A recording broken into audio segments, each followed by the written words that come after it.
In the name of the Father, Father, the Son, the and the Son, Holy and the Holy Spirit. Spirit. Amen. Amen. Come, Holy Spirit, fill the hearts of your faithful and enkindle in them the fire of your divine love. Send forth your Spirit, and they shall be created, and you shall renew the face of the earth. O God, who by the light of the Holy Spirit did instruct the hearts of the faithful, grant us by the same Holy Spirit to release what is right and just, and always to rejoice in his consolation through Christ our Lord. Amen. Amen. Amen. A reading from the Holy Gospel according to Matthew. Glory Glory to you, O Lord. Lord. O Lord. When Jesus saw the crowds, he went up the mountain, and after he had sat down, his disciples came to him. He began to teach them, saying, Blessed are the poor in spirit, for theirs is the kingdom of heaven. Blessed are they who mourn, for they will be comforted. Blessed are the meek, for they will inherit the land. Blessed are they who hunger and thirst for righteousness, for they will be satisfied. Blessed are the merciful, for they will be shown mercy. Blessed are the clean of heart, for they will see God. Blessed are the peacemakers, for they will be called children of God. Blessed are they who are persecuted for the sake of righteousness, for theirs is the kingdom of heaven. Blessed are you when they insult you and persecute you and utter every kind of evil against you falsely because of me. Rejoice and be glad, for your reward will be great in heaven. The Gospel of the Lord. Praise to you, Praise Lord. to you, Lord Jesus Christ. The 3 pointers for today's Gospel. Number 1, the Beatitudes are not all taught in one sitting by Jesus. They are the main teachings of Jesus about the kingdom of God in summary form. Number 2, these teachings of Jesus show us how to live the Christian faith daily and thus witness to the gospel values of Christ that lead us to eternal life. Number 3, we can see how the saints were able to live the Beatitudes throughout their lives faithfully in spite of persecutions. Are we willing to live the Beatitudes? Ask the Lord for the strength to be more Christ-like, especially when we are facing difficult dilemmas and painful challenges. Amen. Amen. Amen. Thank you Amen. very much, Tita Lynn. So today is All Welcome. Saints Day, no? And the gospel is about the eight beatitudes. So let me share to you this reflection. No? On All Saints Day, we celebrate those who have made it to heaven. No? Those who have made it to heaven, whether officially canonized by the church or not. They have won the prize and been crowned in glory. We hope someday to join their number. In today's gospel includes Beatitudes, one of the core tenets of our Lord's teachings. Jesus repeats words, blessed are. No, ito ang ano ni Jesus, blessed are. 9 times for emphasis, pointing out groups of people who at first glance might not be held in esteem, but who in a reversal of fortune will receive their reward. That recompense not only be seen in this world, but will be great in heaven. So, so um, we still have time. We still have time to um to live towards our holiness, no? Towards our being saint. We still have time. Just follow the footsteps of Jesus. Just obey his commands. Just sacrifice just like these saints and other souls who have gone before us, know that we're not canonized, and our main goal in life is to towards our sainthood. So we still have time, because if we think about the life of a saint, or lives of the saints, no, they were not perfect. There was there some of them were also as sinners as we are, or as sinful as we are, and yet, because in the long end, no, they have repented of their sins, they have sacrificed, they did penance, they did the will of God, they did spread the good news, and they became compassionate, humble, and love thy neighbor. They became saints, or they became saints. So we still have time to follow these footsteps, the road towards our own sainthood. Amen. Amen. Tito Mans, you have something? Well, the gospel, the 8 beatitudes.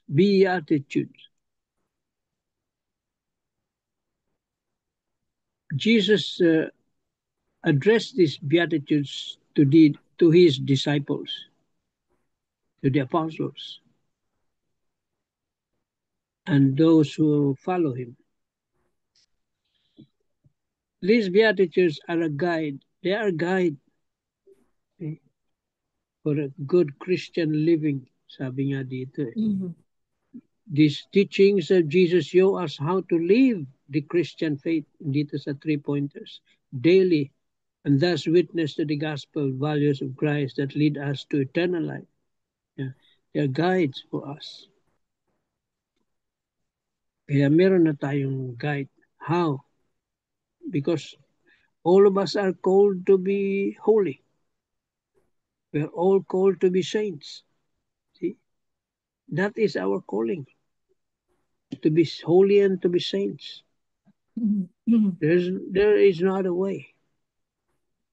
And the other way is damnation.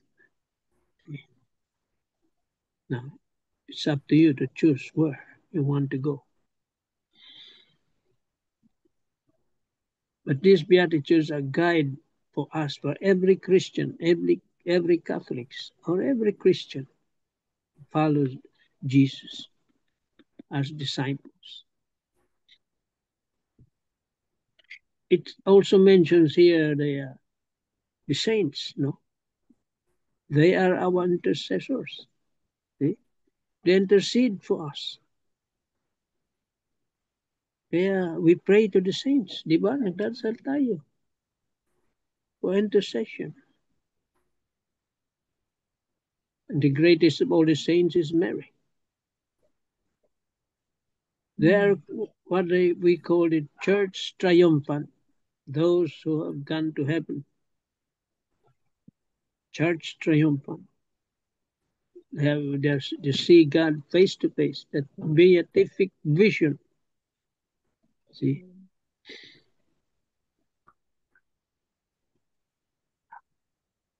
And those who are in purgatory, they're also potential saints. One more step after being purged, they're being cleansed. They go to heaven, straight to heaven. They're saints. They become saints. Kaya pag na-purgatorio ka, sure ka na makalangit. Yun nga lang, magdudusa ka konti. See? Yeah. And we are the third, no, church, the church militant. We are the one fighting for our salvation. It's a fight against good and evil. Yan. Kaya militant. If we triumph, sure we go to heaven. But they say it's very hard to go straight to heaven. Yan ang pinakamahirap sa lahat. They say those who die as martyrs, they almost go straight to heaven. No more purgatory.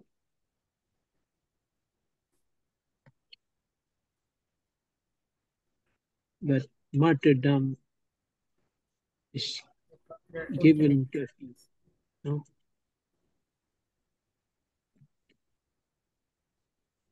Not everyone is privileged to be martyrs. But all the saints, yung mga apostles na yan, they died as martyrs.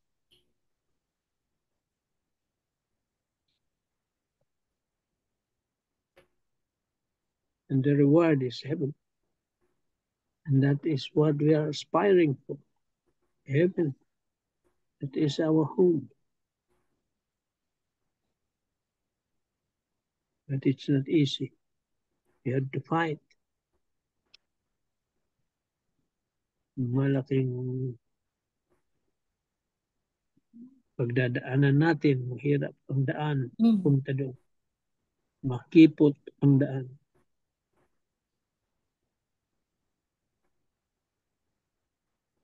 But with persistence, prayer and persistence, good works, and God's mercy, we will all make it. Amen. Amen. Amen. Thank you very much, Tito Mans. So, I wish no Father Danny is here with us. No, na I would like to ask. I don't know, Tito Mans, if you could answer. No, that Yeah. sometimes purification and cleansing starts while we are still alive, while we are still here in this world. Yes. Oh, you can actually do that to shorten your purgatory. Yun ibig sabihin yan eh. If you have committed something, a big mistake, a big wrong, no? You are forgiven. But you have to satisfy, make satisfaction. Hindi yan, okay, nabura yung pagkakasala mo. You are forgiven. But the consequence of that, pagdudusahan mo pa yun. Pagdusahan mo na dito, kaysa purgatorio, kaysa doon sa kabila, sa purgatorio. Matatagalan. Kaya, how you can satisfy that? Through works of mercy.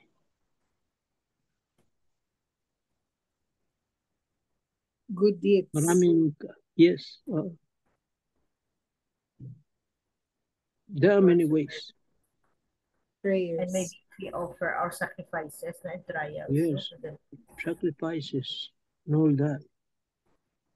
Dito mo na gawin yung purgatorio mo para kung pumasok ka man doon, sandali na lang. Shorter.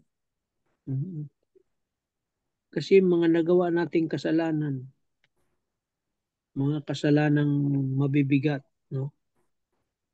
May consequence pa yan na iwan. Okay? Napatawad, yes. Pero yung consequence na yan, yun ang pagbabayaran pa natin. Fully satisfied. Kaya may purgatory. Yun ang ibig sabihin ng purgatory. You will be purged of those remaining na mga hindi mo na pagdusahan dito sa mundo. Yung mga sakit na yan, see? Mga cancer and whatever serious illnesses. Those are means of purification. See? You're suffering here on earth. Yung pinagdudusaan mo dito, nakakabawas yan on the other side. Kaya sabihin na natin masiswerte na yung mga tao na yan. Kasi napagdudusahan nila dito sa mundo. Yung portion of that purgatory.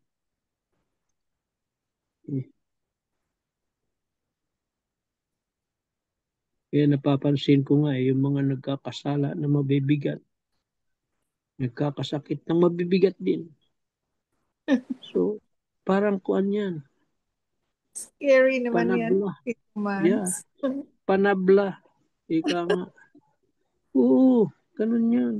Kita mo yung mga nababasa ko yan, experience na meron nagawang malaking kasalanan dito sa mundo. Pinaghihirapan, nagkakasakit ng cancer or whatever na nagiging baldado sila. Yun. Kuan yan. That is, you suffer. Use that suffering. You unite that suffering with sufferings of Christ. And that will become redemptive. Unite mo. And it will become redemptive. So does it mean 2 months that kung magkasakit ka ng cancer, ang laki-laki ng sika mo? Yeah, malaki. Oo, malaking kuan yan. Malaking bagay yan sa For soul example, excuse me, Tito Manny, my niece, before she died, mga 1 month before, sakripisyo na siya.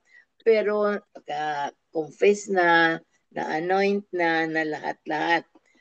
Matagal pa siya na matay, mga 1 month before pa. Tapos, she kept on praying, Divine Mercy every day. So, ibig sabihin, because of her cancer, medyo hindi na siya dumaan ng purgatory or ano na lang. Kasi at least nagsakripisyo na rin siya ng 1 month. Lahat-lahat din offer yan na ang ano yan, gin-surrender yan na ang lahat-lahat. So, saved na yun. She is saved. We know she is saved. But if she will pass through purgatory still, we cannot tell how long. See? Alam mo naman, sa eternity, there's no time. 1 minute could be 1,000 hours. Years. 1,000 years. And 1,000 years to 1 minute. Ganun ang measure. Hindi nasusukat na actually ang eternity. Iba ng oras, iba ng time doon. There's no more. Kaya nga yung mga near-death experiences, sabi nila, namatay sila dito, clinically brain dead for 20 minutes. 20 minutes, pero ang nire-relate nilang kwento, parang taon na sila nandoon. Matagal na. Yun pala, 20 minutes pa lang dito. Yun, Pinabalik sila 2 months. Meron silang purpose pa na kailangan gawin. May mission yan. May mission ka dyan.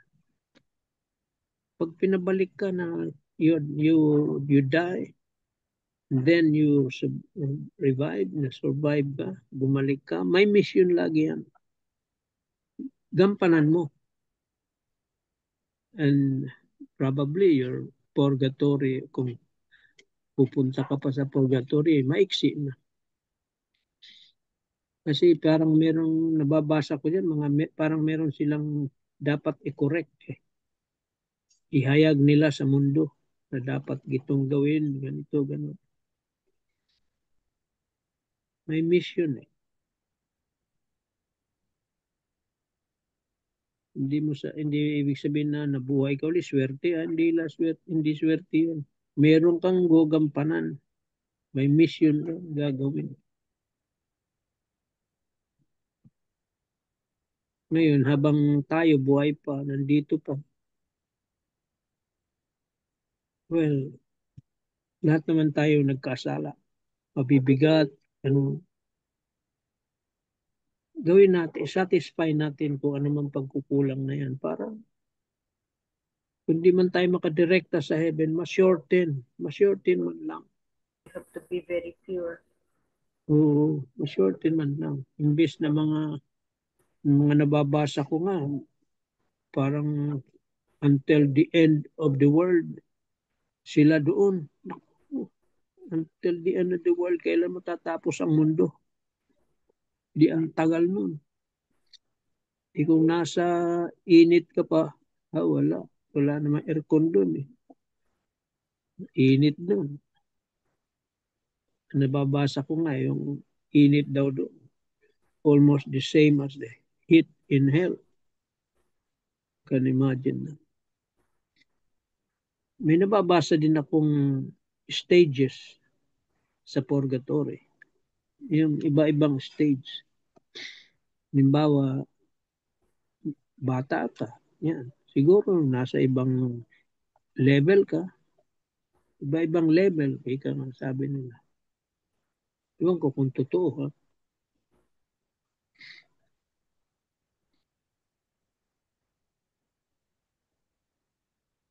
But we are saved through God's mercy. Eh? Mercy.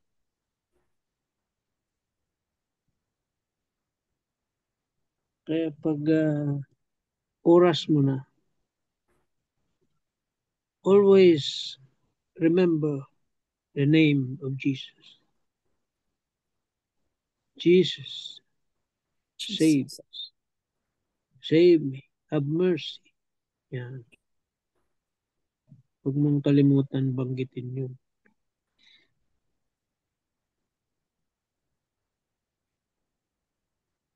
Tito Manny, how about we are praying for the soul in purgatory? Example, we are praying the Saint Gertrude. Sometimes, 5 kami. In every person is 50,000. So what will happen? Kasi hindi naman natin sinasabi kung sino eh. Basta, we are praying for them. Babasa ko is random yan. Sabi nga, oo. Random souls. Hindi souls ng namayapa. Pwede rin souls na namayapa. Kung kaibigan mo, pamilya mo, pwede rin yun.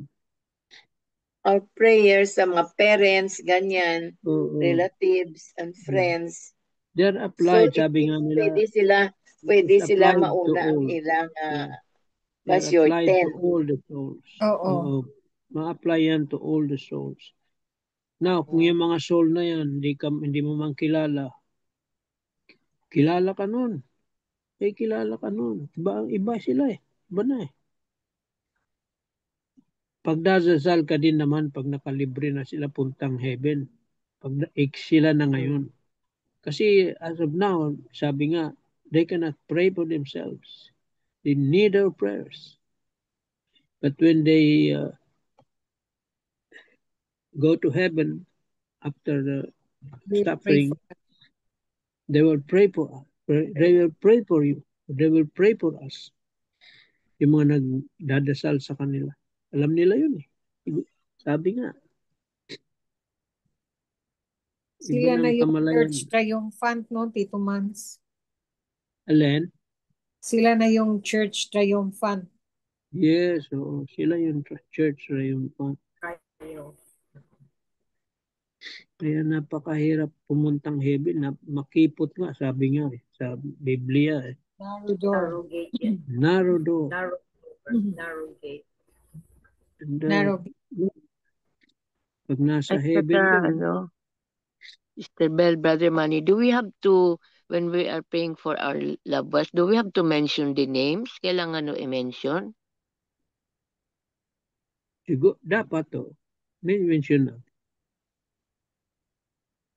Kaya Halimbawa si Papa, Mama, my brother, my sister.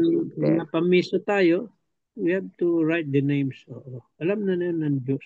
Oo. But when we are praying ba tayo? I mean, when we pray by ourselves.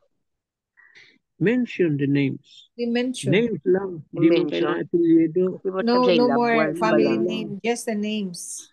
Name, apelyido, hindi na kailangan yung bininyagan tayo, pangalan lang. Okay. You don't have to say the family name. Name lang.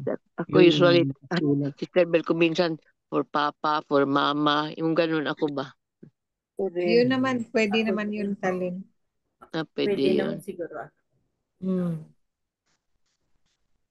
The Lord knows us by name, man. Oo. Yeah, it's very Babasa ng Lord. important to continue on praying, no? Because we don't know Intention. they're still in purgatory for their cleansing, and our prayers will help them. Will give them a little relief sa suffering. Shorten ang stay nila.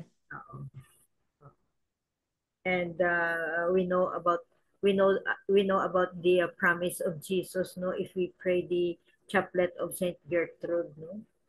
And of course, that's his words, and we believe in his words that we can really pray for them to shorten or to assist them, those souls in purgatory, waiting for our prayers. They cannot pray for themselves, so they are waiting for our prayers.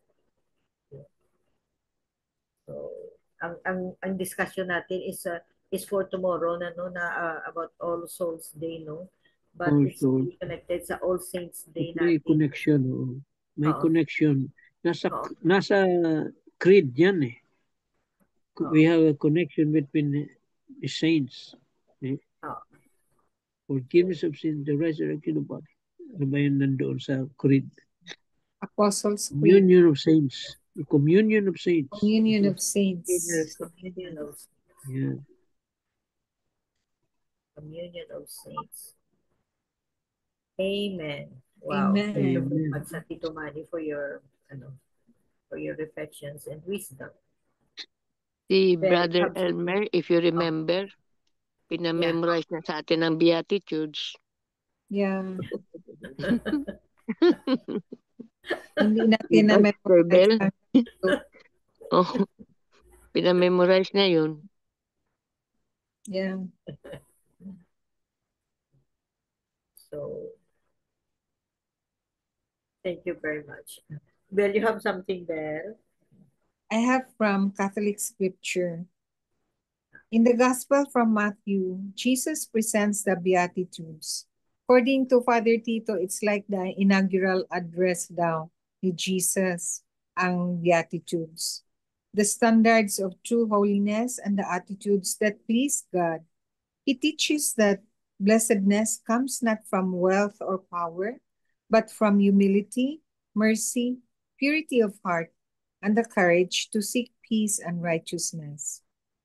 These Beatitudes are the living portrait of the saints who have gone before us, men and women who chose to love, forgive, and serve even in the times of suffering. Today, in a world filled with corruption, pride, and division, the Beatitudes remind us of our call to live differently, to be poor in spirit, gentle in heart, and faithful in hope. Sabi din ni Father Tito na our really aim in this world is really for our destiny to be in heaven. Our, ano ba yung term natin? Our home, our homeland, we are predestined. That is our predestination. That is really our true citizenship. Citizenship. Together, these readings assure us that sainthood is not distant or unreachable. But we were told na we will really be aspired to be saints. And we really have the potential to become saints. It is a daily journey of love and fidelity to God. Every act of kindness, forgiveness, and truth is a step toward holiness. The saints remind us that the path to heaven is walked here on earth through simple acts of faith and compassion. As we honor all the saints, known and unknown, may we be inspired to follow their example and strive to live the Beatitudes each day, so that one day we too may stand among that great multitude in God's eternal presence.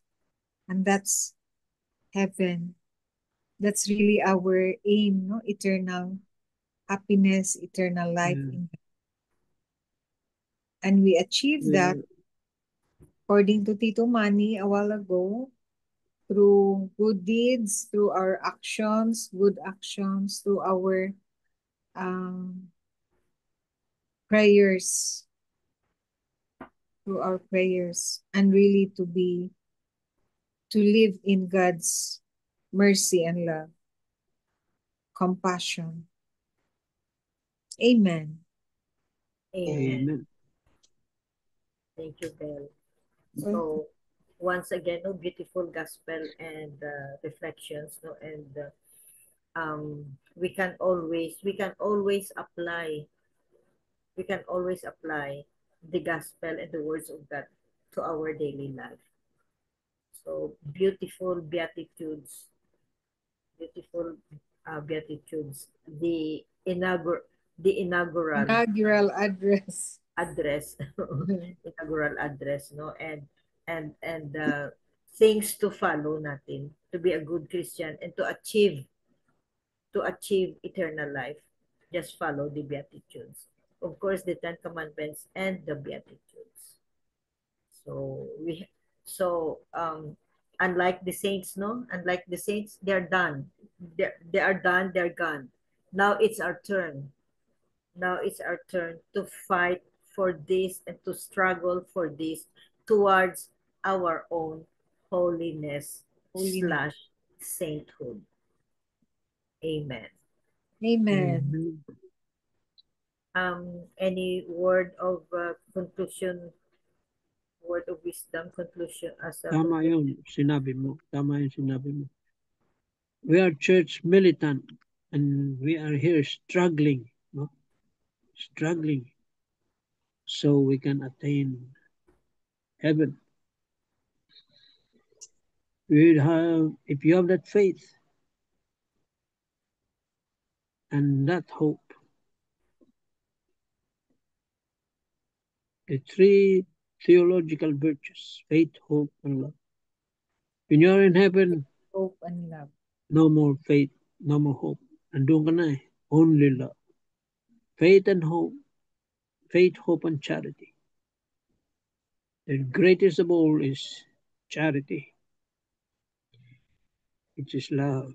Yun lang nasa heaven. Because God is love.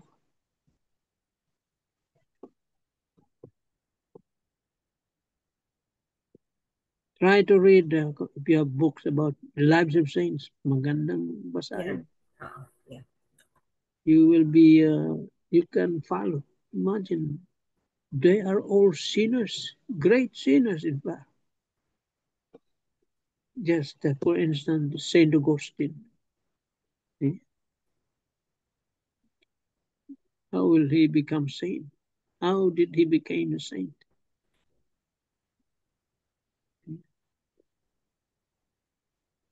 So it's not hopeless. No, we have that. We are hoping.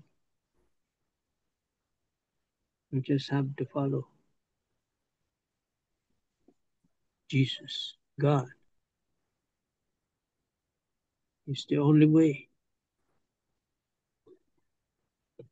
The only way, the We truth, can, sabi the nga, in this communion of saints, we can ask for the intercession of these saints message. to attain holiness. Amen. Amen. Thank you very much, Amen. Situman. So that ends our gospel and reflections for today. Another beautiful day, beautiful reflections and beautiful message for us, that we can really use every day as our guide to be a good Christian and to achieve the eternal life. Amen. Amen. Amen. The closing prayer. Dear God, thank you so much for the gift of life. As this month of November begins, we come to you with hearts full of gratitude for this new day and month. Thank you for the opportunities and blessings ahead. Guide us with your wisdom and strength.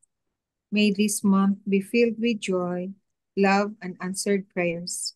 Help us to make the most of each moment and to spread kindness wherever we go. Amen. Amen. And all Amen. together, please. Glory be Glory to the be to Glory the be to Glory Father, be the to the Father, and to Father, the and Son, to the Son, and Son, to and the to the and to Holy the Holy Spirit, Holy Spirit, Spirit, as it as it was as as in it was was in in the was the in the beginning, beginning, now, beginning, now, now, now and and ever and ever shall be. shall be, world without world end. without without Amen. end. end. Amen. Amen. In the In the name In the of name name the of of the In the the name of Father, the and the Son, Father, and the the Son, Holy Son, and and the the Spirit. Holy Holy Spirit. Amen. Amen. Amen. Spirit. Thank you Glory. all. Thank you Amen. Thank all. you Thank very God Well, you. good much. bless night, Thank you. all. everybody. God bless.